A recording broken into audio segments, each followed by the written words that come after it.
What's up, Pod Pals? It's your buddy Adam, and you are listening to Podcasting Business School. This is the show where I teach podcasters how to love your podcast like a hobby and build it like a business. This is a very special podcast audit episode with my new pod pal, Susie from the Love Your Life show. Susie, welcome to the podcast. Thank you, Adam. I'm thrilled to be here. Well, I'm thrilled to have you, and I'm excited to dig in. And I always start these by setting a goal. I think it's really important to kind of hit that focus point. So let's say that you and I create some amazing momentum with what we're going to discuss here today. And I'm following up 6 months from now, and you're going to tell me all about it. So after 6 months of great momentum, paint that picture for me. What would that look like for your show?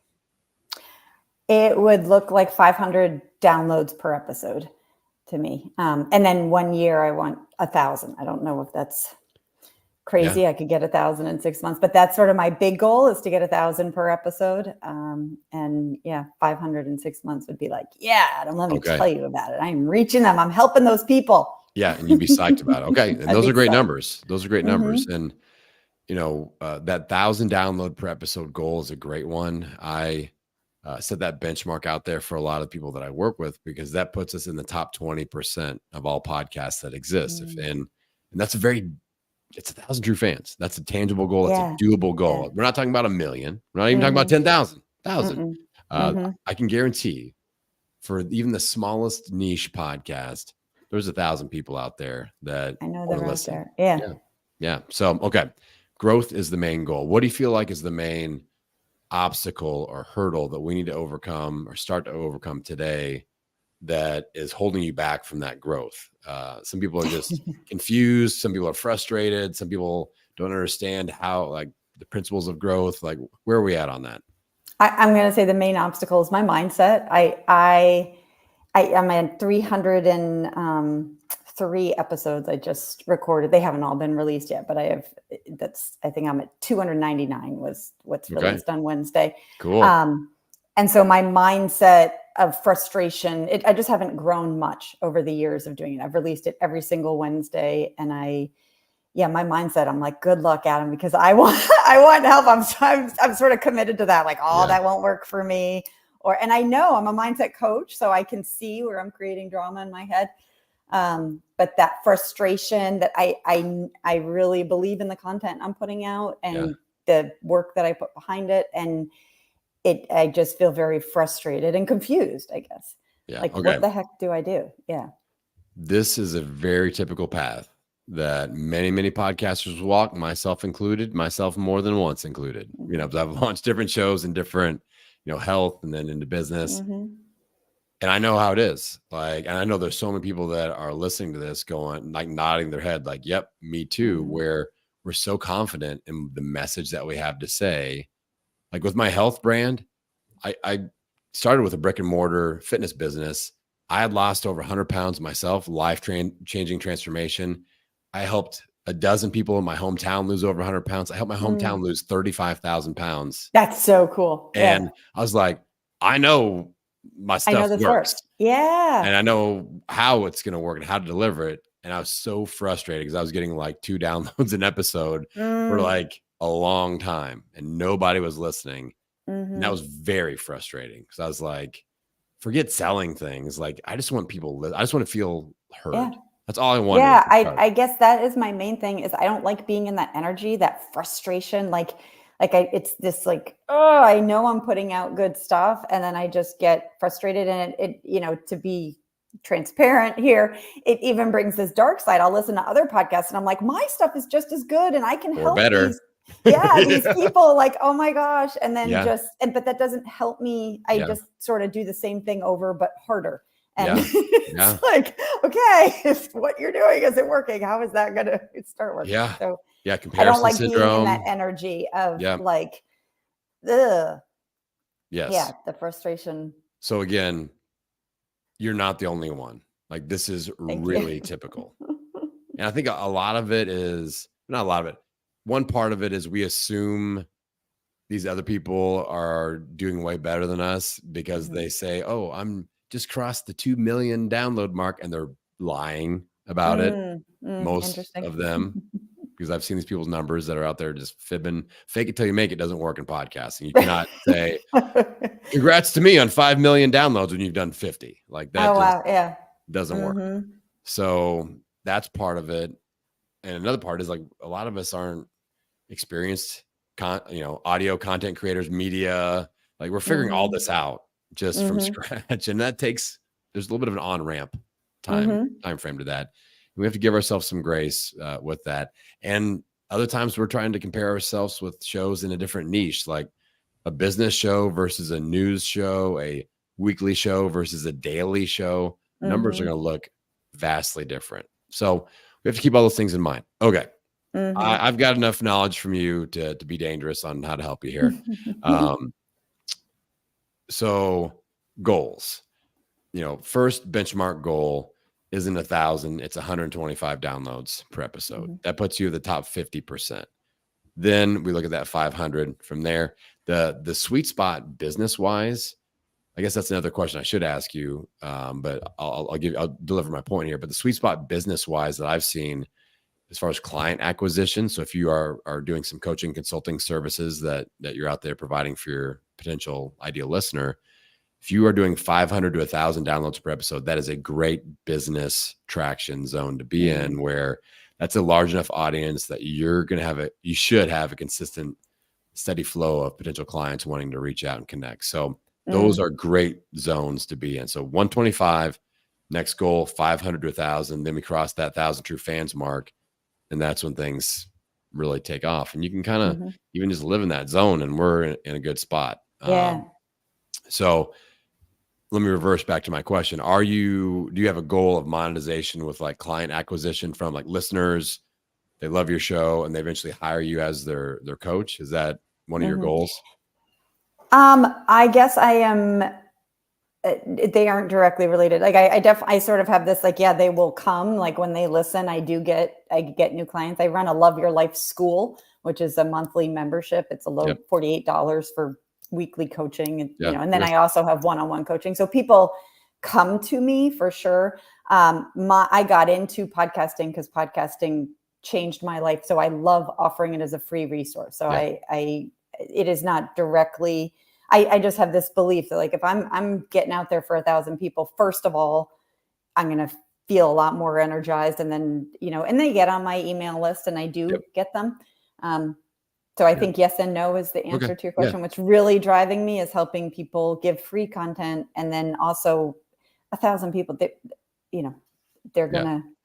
There's impact to be had there. Yeah, they're gonna be like, oh wait, I want to for this low cost hear more. Right. Okay. So in my life, there's two sides to podcast growth. There is organic discoverability, and there is effort-based marketing. Most podcasters only focus on effort-based marketing, and they get burnout and they get really frustrated. And that's where a lot of people like yourself are at. They're like, how many posts do I have to put up on Facebook and Instagram and Pinterest and TikTok to get this freaking thing out there? Or like, how do I get on more podcasts or paid ads? Like that's all effort-based. And most people that find my show, it's because of organic discoverability, because of the name of my show, because of the keywords that I use in my episode titles, and the keywords that I put in the description of my show and my host. So let's dive into the name of your show a little bit. I think we may have a tweak that could help. Love Your Life Show. Is that the complete name of your podcast? Is that the entire name? I guess I should say. That's so funny. I'm not quite sure I know. It might be the Love Your Life Show. There's not like a subtitle extension of anything. Okay. So perfect. So the name of your show is the most important search engine optimization factor that we have for pulling in your ideal listeners. So the name of your show, there's 3 check boxes that we have to check. Like if somebody's paying me for a rebrand or a launch consultation, they have to check these 3 boxes, or I refuse to put my name on it. I'm like, we're not like, I'll refund them. I'll be like, this will not work. Right. So 3 things. Number 1, when I read the name of the show, I need to know exactly what it's about. Second thing, I need to know exactly who it is for. Oops, we got balloons flying up here. And then that's so fun. Number 3, I need at least 2 keywords in there that somebody is searching in Apple or Spotify. Yeah. So with Love Your Life Show, we're 0 out of 3. And I think this is a major problem. 0 out of 3, Adam. I was like thinking, I'm like maybe 2.5 out of 3. Okay. Love, Tell me. Love Your Life. No, that's why I'm here. I really don't. You can't tell me, like, I don't know what that's about, like, specifically. You know what I'm saying? Like, that could be about loving your life as a trapeze artist. I don't know. It could be about loving your life as a solopreneur. It could be, but love your life in general. Okay, I'll give that to you a little bit, but it's very broad. And that's something. So that second one of who it's for, that's where we could add a little bit of something there. And then we definitely need keywords. You are just really missing with keywords. So with you, like, we can go down 2 paths. One is a complete rebrand. We name it something completely different. Another path is what I call a title extension, which a lot of people at least try that. I recommend trying that out first, because that usually fixes things. So the Love Your Life Show, and then I have a formula where we go tips for X, Y, and Z, or conversations about X, Y, and Z. And X, Y, and Z are all keywords and identifying terms that lets us know who it's about, or what it's about, who it's for, and their keywords. So it could be Love Your Life Show, tips for conversations about personal growth, mental health, and whatever. But like 3 keywords that you want to show up for, like personal growth is very well searched. That's like a huge thing. Goal setting, anything that's like you think somebody's putting an Apple Podcast and Spotify, we want to try to put in there in that title. So anything come into mind that you think people might be searching, or keywords, things along the lines of personal growth, goal setting, that kind of vibe, or whoever. It's really like who you want to be listening to your show. These are little fishing lines we put in the water to pull them in. So any words or phrases popping up? I mean, personal growth. So my ideal listener is like a harried, busy mom who feels like she's just surviving in life and wants to thrive and like wants to love her life, not just like be in her life. So yeah, I like the personal growth. Mindset is a lot of what I do. Okay. Habits. Okay. So how about this? Mm-hmm. The Love Your Life Show, personal growth, mindset, and habit building tips for moms that are for busy moms, or for too busy moms, or whatever. Like that's a really meaty, effective title extension. So, or even if you're like, I mean, I would go with that personal growth. Maybe if you go personal growth tips, habit building ideas, and mental health. I like the first. I like the first thing I said better. Yeah. Personal growth, habit building tips, and mental health ideas for super ultra busy moms. Like that's keyword, what it's about, who it's for. That puts all the stuff in there. Yeah. So that's the framework. I'll let you kind of marinate on that. This will help so much, Susie. Like it will blow you away. Like, wow. I had a client that had a name that was, I can't even remember it. It's unmemorable, right. But it wasn't very good. It didn't fit any of my 3 things. Right. She was doing like 80 downloads per episode. And we changed the name and we changed her art, and she did 108,000 downloads last year. Wow. So that's the difference of what I'm about to tell you can make. So the name, then we do look at the art. So if we do this, can I ask a question on the name for a second? Sorry to interrupt you. No, go for it. Like the tactics, like where do I put that? Do I put that? It's on the title line in your host. Where do you host the show? Like Libsyn, Buzzsprout, Libsyn. Okay, cool. So where you have Love Your Life Show, put a colon and add the extension right there. Don't put it on the subtitle line. It's got to be on the title line.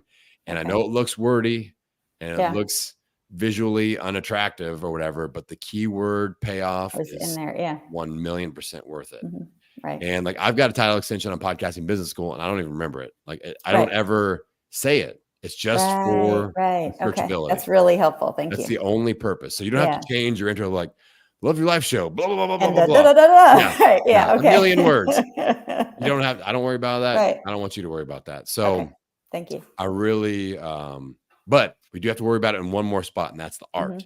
Mm-hmm. Because if Mm-hmm. somebody searches um, personal growth for moms and they don't see that language, because Love Your Life, the Love Your Life show, that's going to be pretty general. Because what if somebody has a mom-based podcast and their image is right next to yours? They're going to pick that one. Mm-hmm. Mm-hmm. So I want some of that subtitle language on the art, if not all of it. Usually the advice I give people is, I don't know what your art looks like. I didn't get a chance to look at it, but Mm-hmm. I want the words to be the star of the show. And I Mm-hmm. want the keywords to be like the double star of the show. Mm. So I like big, thick, chunky, readable text, Love Your Life show. And then I would have like a shadow box somewhere at the bottom, and then Mm-hmm. have your subtitle. And if you put something like "For Busy Moms," I would have that in a totally different color that's nowhere else on the image. So that's Mm-hmm. like glaring, like, oh wow. But not, and Mm-hmm. it can't be italicized, it can't be tiny. It's all got to be Mm-hmm. like, I love the League Spartan font because it's kind of curvy and Yeah. thick, Yeah. very easy to read on the phone because there are multiple images on this phone screen. Mm-hmm. All right. So if they search something about moms, I want them to see moms on the art so that they're like, ooh, let's check this out, because they're probably only going to give one podcast the opportunity and they're going to forget the Mm-hmm. rest and they're not coming back. So we want to win that second leg of the search battle. So I think, and then as you get all that mapped out, Love Your Life show, subtitled down under a nice little shadow box. Then, like, if you're going to throw your image in there, there's going to be space in there somewhere. Mm-hmm. But the mistake people make is they put their face as the star of the show and then work the words around it. And it needs to be the opposite, because if people can't read it, they're not going to click on it.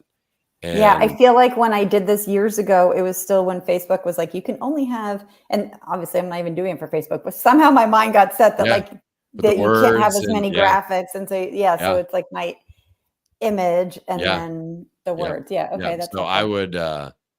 I would look at doing that. I'm a big fan of solid color backgrounds on podcast art. You don't want it to be too busy. You don't want it to do anything that disrupts the readability of the text. So don't make it too busy in the background, and I'm a big fan of either a white background or a black background. And if you do the opposite with the text. So white background, dark text, black background, light text, or really like hot pink and like electric blue, yellow, like stuff that really pulls off the page. And I think that works really, really well. So that's going to help quite a bit. And then you look at your podcast host description. So the description of your show in your host, we want keywords in there as well. So I would make like a list of all the keywords that you want to show up for, and talk to your listeners and talk to people in your membership or clients, or if you've got a Facebook community, be like, hey, like, what are some words that you would use to describe what we talk about? Or if you're searching for a show like mine on Apple or Spotify, what words are you putting in the search bar? And then make note and go, I need to get all these in the description. So we all have that paragraph that's a little bit about the show. Reread that and go, how do I get all my keywords in there? And if not, create more sentences to make it happen. And then I want you to create a second paragraph where you go, my favorite like transition line is, this podcast is for you if you find yourself asking questions such as, and then I want you to go on Google and just Google your topic and see what the top 5 or 10 Google search questions, like what's popping up. And then those are the questions I want you to put and list in your host description. So now our content is showing up for those types of questions on Google. Okay. Yeah. All right. And then, so that's the second area for organic discoverability. Then the third area is the name of each individual episode. So when you name it, I've got a multi-stage creative process. So I record the episode. I'm like, what I talk about? And I just kind of blurt it into my file. And then I go, okay, like, what keywords need to be in this? Let's put that in there. And I'm like, what's the most attractive version of this keyworded name? So that's how I kind of sculpt it from clay into the Right. Michelangelo's Dave or whatever, so Yeah. so that's how I get that name. And I use very similar, like I know one of my most important search phrases in the podcast player apps is podcasting tips. People go in there, look for podcasting tips. So I use that A often, lot. almost every episode. So yeah, so those are the 3 areas: name of the show plus art. That's area 1. Area 2 is the host description. Area 3 is the name of each individual episode title. If you start dialing in with these, like I can see how that's going to make a big difference. a huge difference. It's like, this is the set it and forget it strategy where you get this set up. People, like, I can't tell you how good it feels, Susie, to have your ideal listener / ideal customer for me just showing up in my world because they searched the word. I didn't have to make them do it. I didn't have to post anything on Instagram. I didn't have to live stream it. I didn't have to pay for an ad. They just searched the right word and my show popped up. They started binging. They decide to download my lead magnet. They get on my email list. They do a discovery call. They do things like this. They come to my pod. It's so refreshing, especially coming from, you have 300 episodes of built up frustration, of great content. Right. But built up and frustration. Just sort of confusion, like, oh, that one got down a lot of why, and then why did that? just this, and even searching my own show and it not showing up. So that's really helpful. So, like, I've got another client, similar position, and she's in the space, like she's got a podcast focused on women's health and like going through menopause and things like that. And so shout out to Stephanie from the Hello Hot Flash podcast. And she, like, we just did a little bit of work together. I'm like, you really need to do a title extension. The word menopause really needs to be in there. She started doing that. And all of a sudden she thought something was broken. She's like, I put the word menopause on my phone and my show was the second one on the list. And she's like, she almost thought she did something wrong. Like, this can't be true. And I go to my phone, I go, it's true. That's so awesome. And she doubled her downloads in 30 days just from doing these simple things that I'm showing you here. So don't give up. Try this out. And just like this, these are strategies that I would encourage you and other people listening in to review every quarter. At the end of a quarter, go, what are my keywords? Does my show represent that? Go through my 3 questions, look at your art, look at your host description, look at the titles, just be like, am I representing this nice organic discoverability so that the right people can just discover me and enjoy my show? You have 300 episodes, Susie. My goodness. Like, imagine the binge factor when the right people find it. Your downloads are going to skyrocket. Oh, I'm so excited. No, this is very exciting and this is very doable. And this is a great time to read. And I mean, I can start in this quarter right now. Yeah. I mean, you can do this in 10 days or less and start seeing the benefit. And like, we're recording this in February, like by the end of March, you could have doubled your downloads, tripled your downloads just from this stuff. No, I'm excited. I'm going to try it. I'm going to put my mindset aside and just like, well, why the heck not? Let's go for it. Yeah. So that's, we're going to go with that. And I think that's a good amount of homework for you there. And we'll jam out from there. Thank you when I follow up with you in 6 months, and you're doing, millions of downloads. I'll be like, check it out. Everyone's loving their life. This is so awesome. Our life. All right. So let's shout out your brand. If people want to come and dive in to the Love Your Life show experience and your website, social media, let's give them all the things. Go ahead. I host the Love Your Life show because my goal is to help people. I've studied the brain and mindset and mindfulness, and I know the tools that we're not taught in school. And so I have the Love Your Life show, which is a weekly podcast, comes out every Wednesday. And then I run a online membership called the Love Your Life School, where I teach the things that we were not taught in school, that we sort of like reach age 22 and we're like, oh, we're done. I'm like, no, we can still learn a lot of things that help you live your life a little easier, is what I feel like every society has people that help us human a little easier. And that's what I study it so they don't have to. And then I bring it in really simple ways on the Love Your Life School, which is that website, the Love Your Life School. And my website is smbwell.com. And if people want to just sort of see where they are in their life, I have a free life audit so they can see, sort of their overall wellness, mental wellness, all of that. And it's smbwell.com/life audit.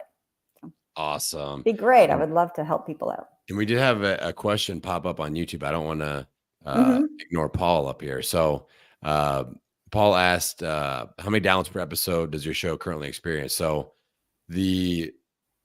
my show has this will come out close to episode 500. So almost 500 episodes. We're also getting ready to cross 500,000 downloads for the show. So, but when you look at it, like 500,000, that sounds awesome, but it's not giant. And, over the 500 episodes, with 500,000, that's like average out about that 1,000 download per episode mark. My earlier, episodes of the show have very tiny downloads, and my recent episodes do more than that. They may do 2,000, they may do 2,500, they may do 3,000. So, but when you look at over time, like it balances out to that 1,000 download per episode. And I'm full time doing this and doing great and thriving audience. So, to kind of put the cherry on top of our topic today, I don't want podcasters to get in their head about their numbers. 1,000 true fans is very meaningful, very impactful. And that's a great goal to have. And it's served me very well. So awesome. Thank you we'll so much. This is super helpful, Adam. All right. Susie, appreciate you coming on. Pod pals that are listening in. If you want to be just like Susie, and you should, and you want to come on and do a podcast audit, head on over to my website, www.podcastingbusiness.school. Get signed up, get on my calendar, and I'll bring you on the show. All right. With that, I'm going to send you out into the world wishing you health, happiness, and many downloads. We'll see you next time.